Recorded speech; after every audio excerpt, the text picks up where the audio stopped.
ikaw nang ginapamatian namon ginasandigan. Tingog sang probinsya, kamatuuran ginapalap na. Minsay nga may dala, paglaom kag kasanat. Tinuig na nagligan, ikaw gihapon ang ako nga istasyon. Sa pagbudlak sang adlaw, sa pagtuhaw sang biton. Mga balita nga dala inspirasyon. Aksyon radyo, bakolod man sa gihapon. Padayon Aksyon radyo, bakolod saludo sa imo. Padayon Aksyon radyo, salamat kisa pagserbisyo. Patas kag balanse, matuod nga mensahe, wala sang ginadampingan. Padayon Aksyon radyo.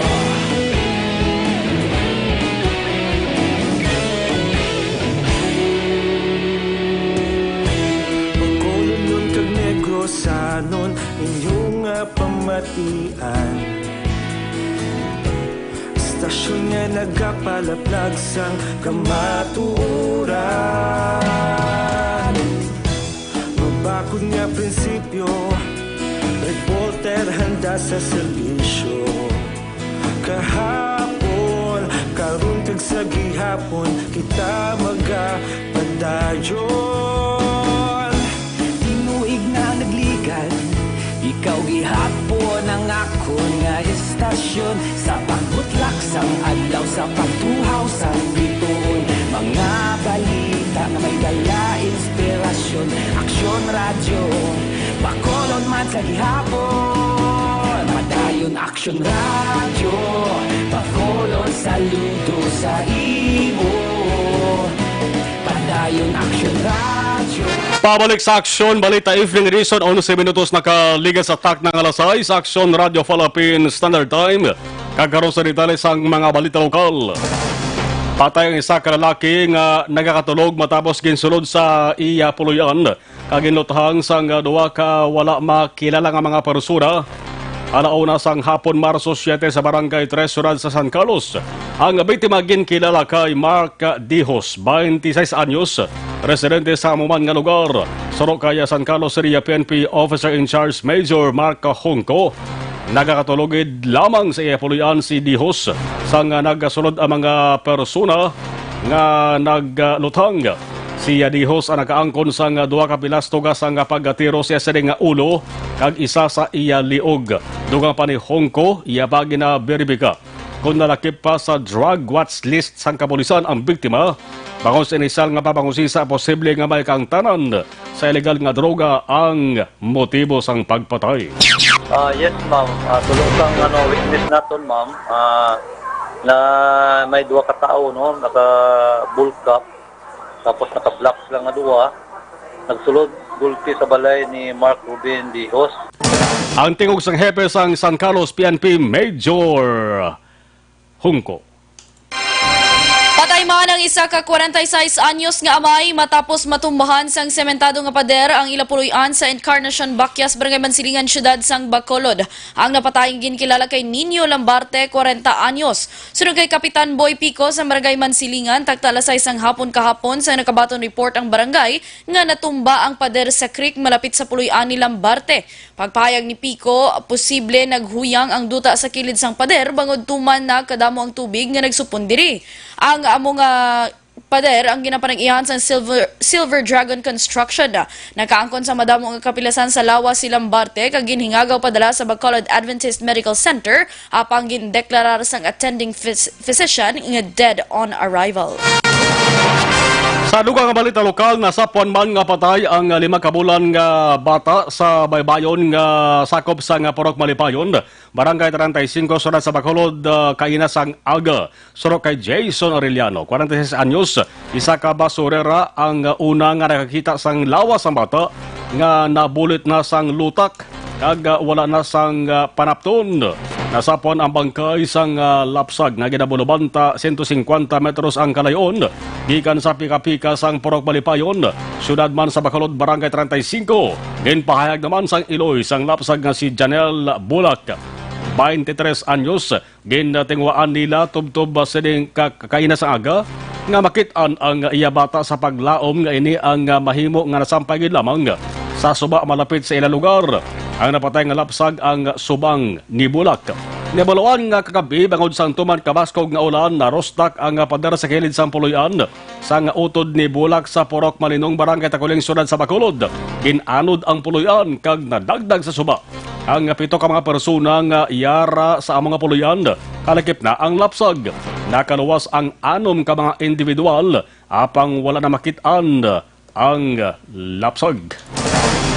Patay man nga nasapuan ang 55 anyos nga Iloy matapos ginanod sang tubig baha sa Riverwalk, Barangay Vista Alegre, syudad sang Bacolod. Sunod sa bata ni Josephine Joven, alas 5:30 sang hapon Biyernes ang uli nagkit-an ang biktima nga nagatabok sa dalan sa bahin sang Villa Angela Phase 2B kag sang ila ginusisa ang lugar nagkit-an ang payong kag bag ni Joven. Dugang pa sang bata nga aga na sila sa ila ginreport sa kapulisan ang pagkadula sang ila sini nga Iloy kabangdanan nga mas mga alas 4:47 subong nga hapon sang nakit-an ang lawas sang biktima sa sapa nga nakasangit sa kahoy.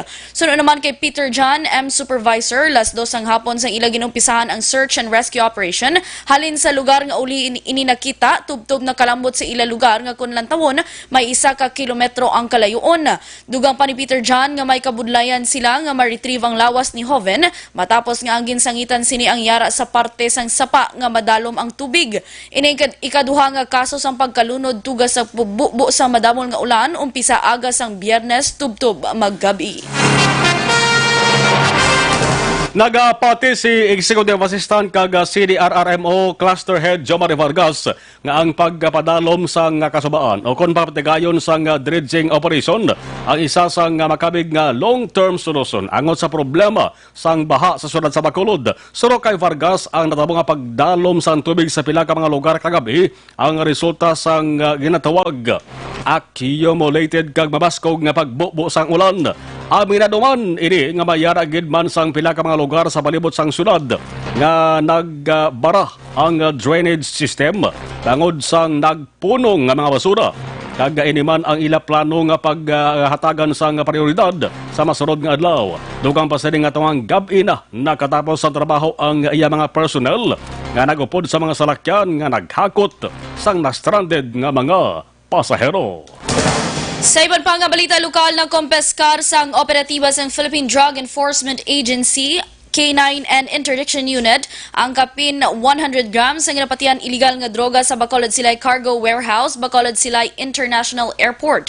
Ang operasyon ang ginpangunahan ni Provincial Officer Nicolas Gomez alas 7:20 sang aga Marso 6 o kon alas 7:20 kaina sang aga Marso 7.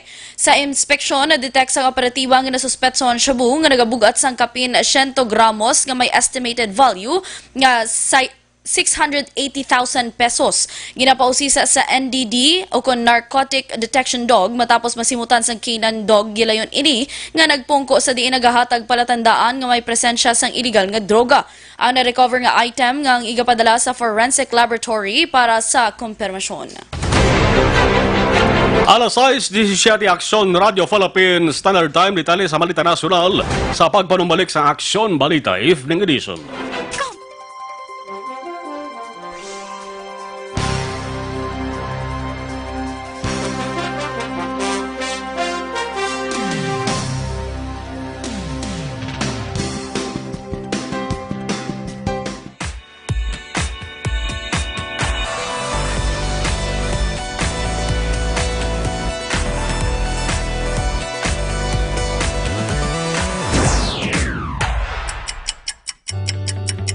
Yari ang mga programa nga inyong bantayan diri sa DYEZ Aksyon Radio Bacolod.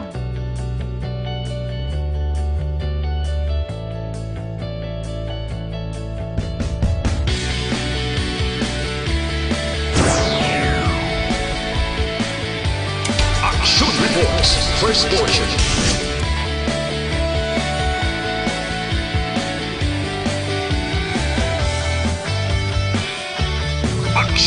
reports. Second portion. Aksyon Balitang Bayan Numero 1. Aksyon Balitang Bayan Numero 1.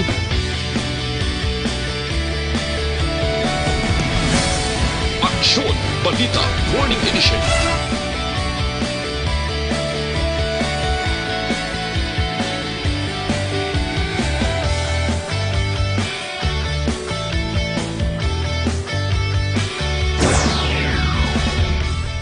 Aksyon Hotline.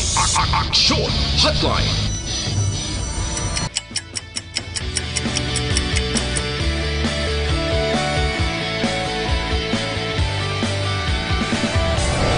Aksyon Balita Banat Huling.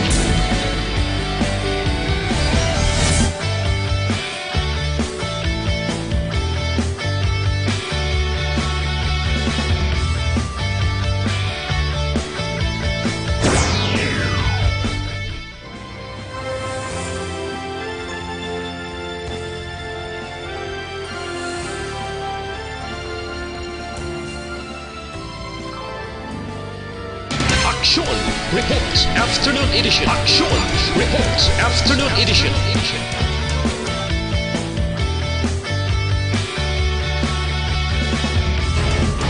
Aksyon Balita Evening Edition.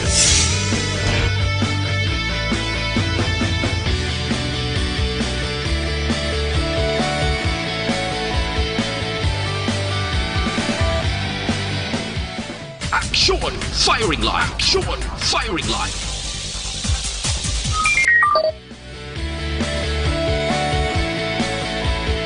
Painti Aksyon Radio Philippines Standard Time, pabalik sa Aksyon Balita Evening Edition. Kagkaroon sa libutan sa detalye sa balita pungsod nun.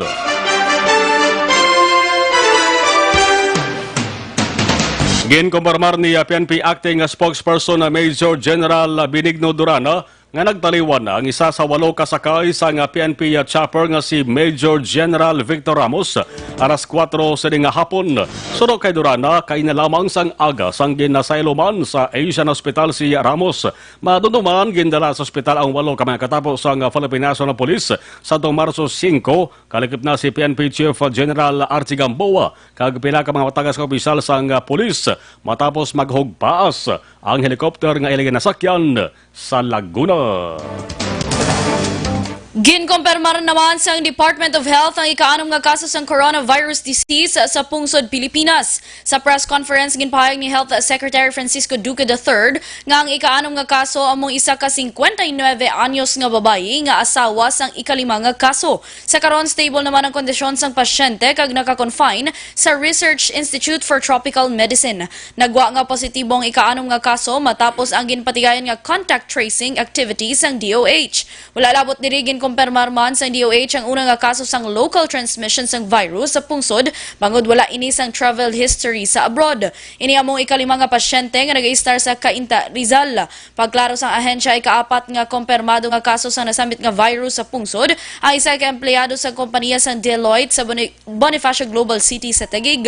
Ginpasiguro naman ni Duque nga padayon sa gihapon ang ilang napatigayan nga tikang para ma-identify ang iban pa nga posible naka-close contact sa mga kumpirmado nga kaso para hindi na maglapta ang virus.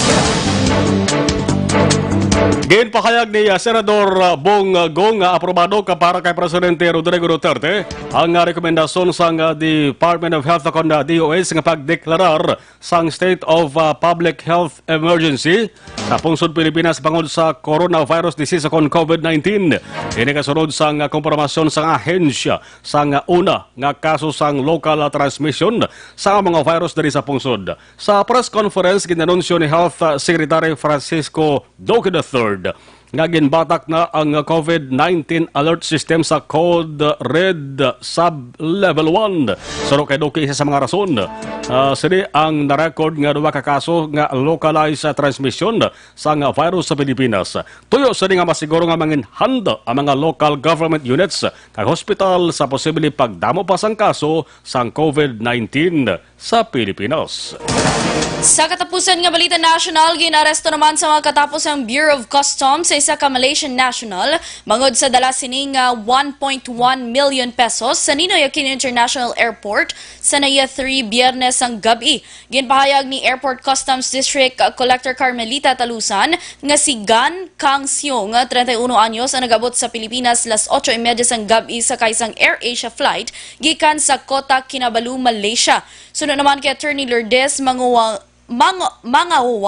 Chief sa BOC Passenger Services, una na ginpahayag ni Swing nga wala ini igadeklarar kag ulihi nga ginako nga may dala ini nga 1 milyon ka pesos kag sanggin pamangkot nagpamalibad ang dumuloong nga hiyambal kundi inhalin ang dala nga kwarta kag kundi niya ini gamiton.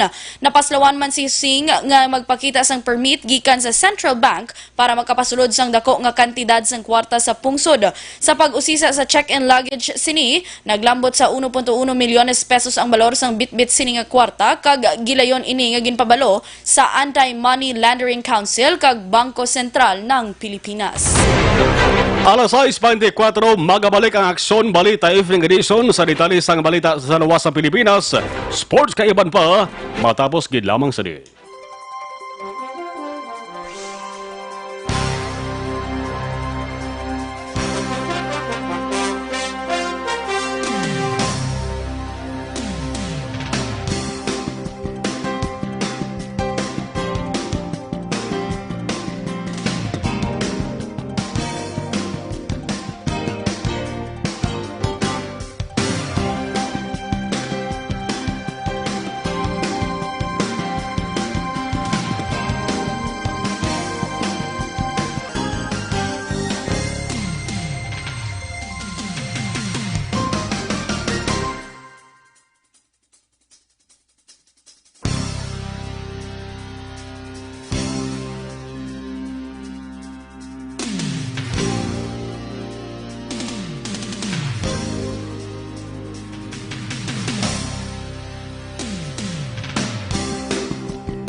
Sa detalye na sa Balita International, ginkompirmar ni Vice President Mike Pence nga 21 ka mga sakay sang Grand Princess cruise ship ang nagpositibo sa coronavirus disease 2019.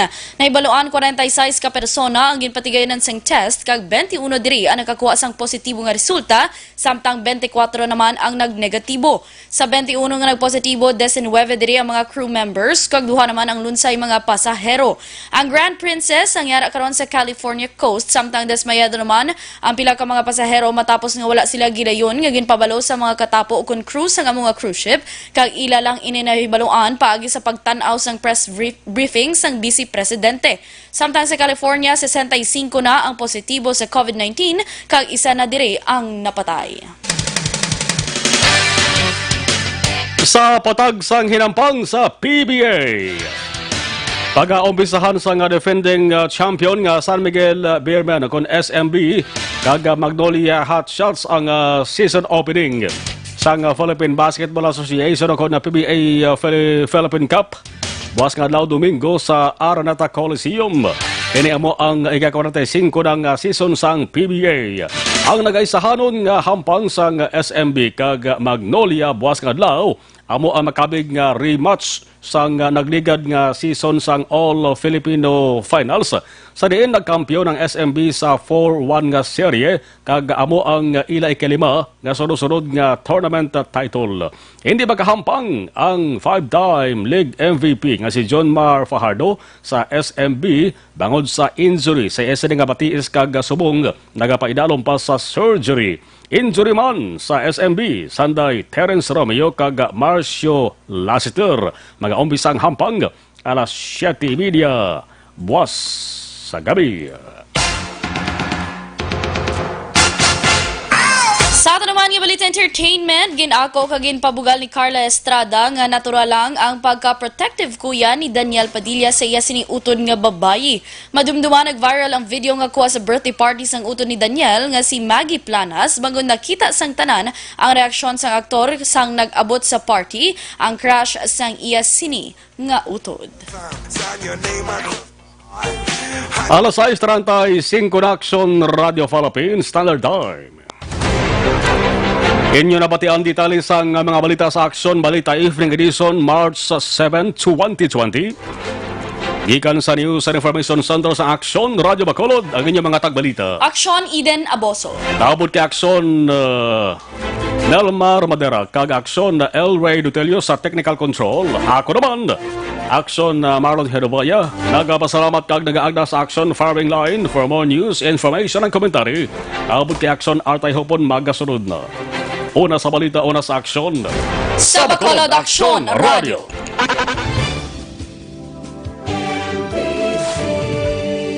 Manila Broadcasting Company.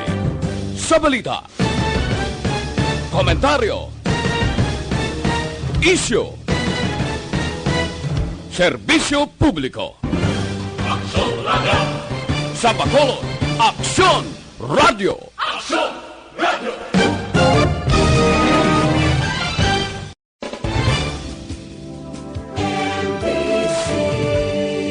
Manila Broadcasting Company.